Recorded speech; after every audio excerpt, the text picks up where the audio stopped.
আসসালামু আলাইকুম রহমতুল্লাহ ভাইয়ারা। সবারে জুম্মা মোবারক। তো কি অবস্থা, আপনারা ভালো আছেন? আমি আচার গুরুল আব্দুর রহিম। আজকে আমি শুক্রবার, আমি অফিসে আছি। আপনারা যারাই আমার সাথে দেখা করতে চান আপনারা ৭টা পর্যন্ত আমার অফিসে পাবেন। আর এরপরে যদি আসেন আপনারা আমারে ফোন করে আসতে হবে। তো বর্তমানে আমরা সব দেশেরই ইউরোপের ভিজিট ভিসা করতেছি, অ্যাভেলেবল 98% এখন রিসিউ।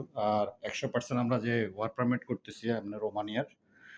তো যারা কাজ জানেন আমাদেরকে প্লিজ আপনারা তারাই বলবেন, ইলেকট্রিশিয়ান, প্লাম্বার, কার্পেন্টার, তারপরে tiles maker, steel fixture, painter, গাড়ি মেকানিক এবং বড় গাড়ির ড্রাইভার তারাই এলিজিবল আপনারা ওয়ার্ক পারমিটের লেগে। তো যারা কাজ জানেন দয়া করে তারা ওয়ার্ক পারমিট করবেন, আর যারা কাজ জানেন না তারা ওয়ার্ক পারমিট না করেই ভিজিট ভিসার আপনারা চেষ্টা করেন। ভিজিট ভিসার চেষ্টা করলে এখন বর্তমানে জার্মানিতে ব্লু লেভেল একটা কার্ড বানায়, ওইখানে আপনার গ্রিন কার্ড পাবেন, এখন যে কোনো ওয়ার্ক পারমিটে কনভার্ট হতে পারবেন। তো দয়া করে বুঝছেন জিনিসটা। ওকে, থ্যাংক ইউ।